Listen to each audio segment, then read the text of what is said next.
For the most part, this is pretty decent. I'm John Renton with my review of AEW Dark Elevation. 14 matches, a cool interview segment. It was done in 102 minutes. More expedient YouTube shows like this, please. Don't have them go 2.5 hours. Don't have everybody on the goddamn card to make the matches all messy. Feature the right people and the right match length. There were a few matches that did go long, but it served the purpose for the respective storylines. And there is one particular storyline I don't care about, but you're going to get that with any company that has this many storylines going on at once. So let me know your thoughts in the comments. So Tony Schiavone and Paul White on commentary. I love the fact that they're sports-based. They really appreciate good wrestling. You can hear it when they call it, and it's really nice. As opposed to Excalibur and Taz, who do appreciate wrestling, but they joke around a bit too much for my liking. I like Schiavone and Paul White with a bit more of a serious flow, and they do crack some jokes, but they don't let it interrupt how they call the wrestling. Anyway, we have Adam Hangman Page versus Spencer Slade. According to Paul White, Spencer was born deaf, and good on him for achieving his dream. Page beats him pretty easily with a powerbomb variation in a couple minutes, but hopefully Spencer Slade is brought back and can, get some more ring time on AEW programming, because he's got a good look, and I like the headgear. It's very Rick Steiner-like, as Tony Schiavone brought up. So we then get Britt Baker with Reba or Rebel. She changes her name more often than I change shirts. And Britt took on Tesha Price. I like Tesha Price. I like the anger and the fire that she shows. And Britt is a vicious heel, a britches heel. Man, that pun sounded so much better in my head, but I'm just going to roll with it. The doctor will see you, meow. And she gets a lockjaw for the win and just keeps fingering Tesha, very violently, just to prove that she's dominant, inserting her dominance with the violent fingering. What am I on about? And she gets a victory. Britt is naturally going to be the one to take the title off of Hikaru Shida, likely at the pay-per-view. I would be very, the next pay-per-view, which I think is Double or Nothing. I'd be very shocked if she doesn't take the title off of her there. I think that's the right call. Put it on a stage like that. As cool as it would be to see on TV, Britt deserves to have a big win on pay-per-view. So we then get Jurassic Express, Luchasaurus, and Jungle Boy, thankfully without the midget, taking on Midas Black and Jay Lyon. Why did they change Jungle Boy's theme? Did they already lose the rights to that, or were they bored? Did they decide to have a garage band do the variation? So yeah, double stack 1, 2, 3. Didn't really care about this. Wasn't bad, just didn't care.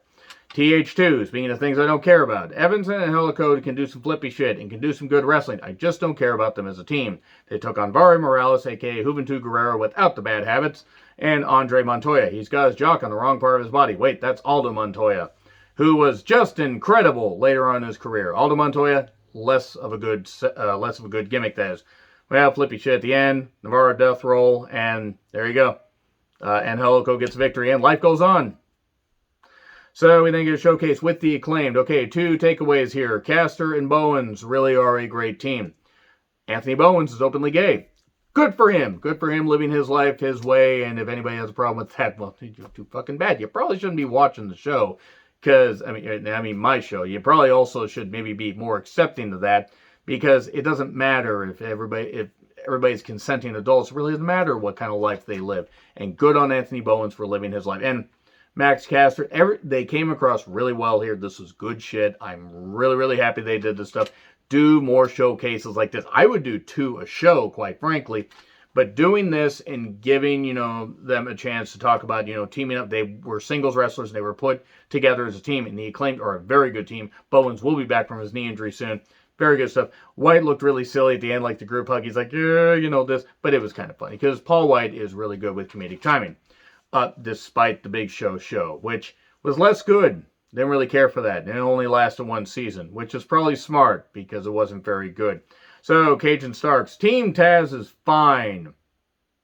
They took on Stone Rockwell and Mike Magnum. Mike Magnum reminds me of like if Horace Hogan got a massive tan, and Stone Rockwell is like Alan Quartermain. I can't get over that. Rochambeau, 1, 2, 3, but Cage and Starks have like, oh no, you hit a move. No, you hit a move. I can't do this. And that's pretty much it right there. So, Abadon versus Skye Blue. I love Abadon. Love her. If indie shows open back up here and she's ever brought up, I'm going to do the meet and greet and I'm going to say, hey, I love your goddamn gimmick. She's great at it. She's only been at wrestling for like, what, a year and a half, 2 years, something like that. Skye Blue, you could also tell, is very young, but she has, some good fire to her. The backbreaker into the choke was pretty goddamn nice by Abadon.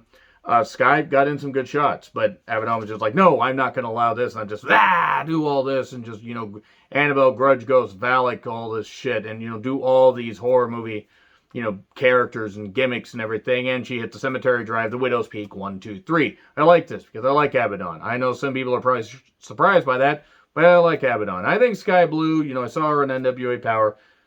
Good to see her getting work. She's obviously, green in the ring as far as experience and everything, but she's going to get better. And Abadon's even getting better. I like this. It served its purpose. Orange Cassidy versus Prince Kai. King Kai. So Prince Kai has Justin Roberts reads his lavish entrance, like this note that was written down. Oh, he's the man that all the women love and all the men want to be and all this stuff. All this stuff, and he's just doing this. He's all happy. And meanwhile, Orange Cassidy's just like, he's got his sunglasses on, just like this. I'm not a fan of the Orange Cassidy character, but he's just doing this. He answers the bell rings. Beach break, 1, 2, 3. And I hate to admit it, but I laughed at this. It was funny. It was amusing because I'm like, you know what? That's the first thing that Orange Cassidy's done in a while that I actually enjoyed. Because it kind of served the character, or kind of, fit the character, just being not necessarily lazy, but it's like, oh, okay, you want to do this, I'm just going to show you I'm better, boom, and he hit the beach break. That was amusing. It was entertaining.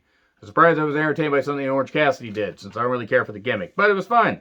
Private Party with Matt Hardy versus Colt, Boom Boom Cabana, Alex Reynolds with the Dark Order in -1, and Dark Order gets kicked out because Matt Hardy's like, hey, these guys are bad, oh, they're the bad, wonderful, no.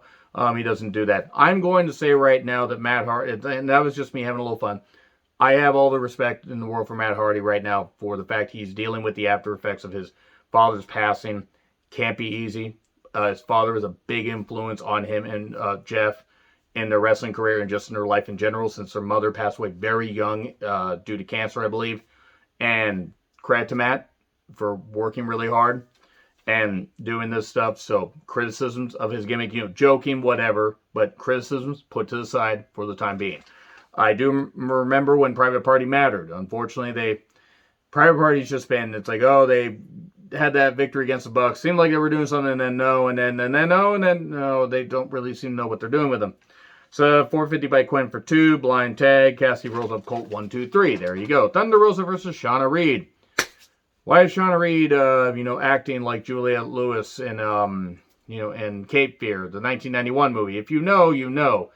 And I just mean as far as, just a weird look. Shauna Reed seems to have something. I mean, I might have to see other matches, where she's not getting squashed. She got in some shots. You know me. I love me some Thunder Rosa. Absolutely love her. One of my favorite wrestlers, period. I'm not talking just women wrestlers. I'm talking wrestlers in general. She's top 3. Top 3 easily.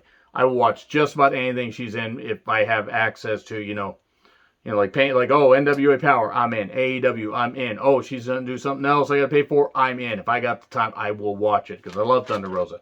She's gotten so much better since being Cobra Moon and Lucha Underground, which she was good with, but it, hampered her, and she has grown so much in the past couple years. Got to meet her in an indie show about 2.5 years ago. Great. Absolutely spectacular. Great influence for young women.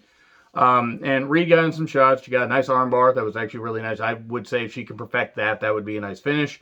And Fire Thunder Driver with a slight edit. I think Shauna might have not, quite gone up. I don't know. But slight edits has happened. Thunder Rosa gets a victory. Best friends with Orange Cassidy versus Kit Sackett. Man, just, God, I can't help but hear that name and think dirty. And then Hayden Backlund. And, well, 2 pile drivers. 1, 2, 3. There really wasn't much to this. Gotta give the people what they want. Nyla Rose, Vicky Guerrero, and Maddie Renkowski. Watching you, Renkowski. Don't even have the urge to do the voice. Versus Layla Hirsch and Rio Mizunami. Don't know what to think of Rio. Enough of Vicky. She adds nothing to Nyla Rose, who can cut promos on her own. Match is fine. Armbar, just sudden armbar on Maddie, who was the only one who was going to take the loss here. And Layla got the victory. Good stuff. That was a good finish. I like that. Austin Gunn with Colt versus Aaron Solo with QT Marshall and Nick Camarado. Okay, they are desperate to get this QT heel character and Nightmare Factory, Wolfpack, and Black and White storyline over. And QT's sitting on the steps where he brain code. He's like always, he's like a mob boss. QT's trying, this is not going to work. This is not going to work at all. And it is not even that the people involved aren't talented. I don't have a reason to give a shit. I just don't. Quick draw. 1, 2, 3.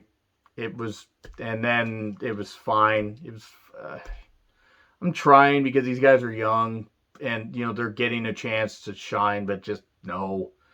And then we got Scorpio, Skye, and Ethan Page versus Dean Alexander and Carly Bravo. Heel hook on Dean Alexander. I like Skye. Page, too many pages, too many cages. The Page and Cage is mainly on the stage. Wait, those are the stairs. You know what? Moving on from that. I just don't care. Austin Gunn cuts a promo where he's talking about families, everything. He starts crying, and Billy Gunn, he starts sounding like he's crying. Billy Gunn's like, hey, I'm going to go. Billy, don't call me Gunn.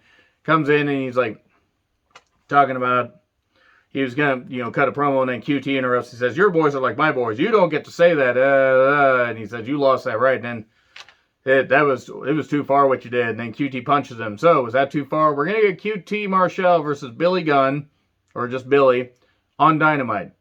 Billy is on a main, wrestling broadcast in 2021. The guy looks great. He's near 60. He can still work, but really?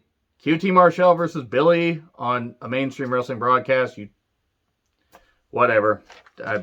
Credit to them. They're getting a payday. I just don't care. Seidel Brothers and Danny Limelight versus Kenny Omega. Konosuke. The guy from DDT Pro last year. I'm just going to screw up his goddamn name if I try. But he was good. Him and Danny Limelight had a good match. And MT Nakazawa. So it was a handicap match because MT Nakazawa is shit. Omega's mad about competing on Elevation. Okay, whatever. And Omega puts on a headset to communicate with Nakazawa. And Tony Schiavone even points out, you guys are 15 feet away from each other. What the hell do you have to do? You basically would have to shout louder into the headsets than you would if you were just talking normal. Anyway, Limelight and Konosuke, my apologies, did some good work here. The Seidel Brothers did some. Nakazawa's a joke. Goddamn joke. Eventually, a few moves like Coast to Coast, Gutbuster, German Bridge, 1, 2, 3, and Konosuke gets the victory. All right, fine. It was fine. I'm not the biggest fan of Omega, but you know what? Hey, at least he didn't get the pin here. And Konosuke got a victory. Apparently, he's going back to Japan, but you know what? I wouldn't mind seeing him in AEW again. The guy can work. And I see why people praised him. Anyway, let me know your thoughts in the comments. Like, share, subscribe, Twitter handle in the description. I'm John Rethlin. I'll see you soon.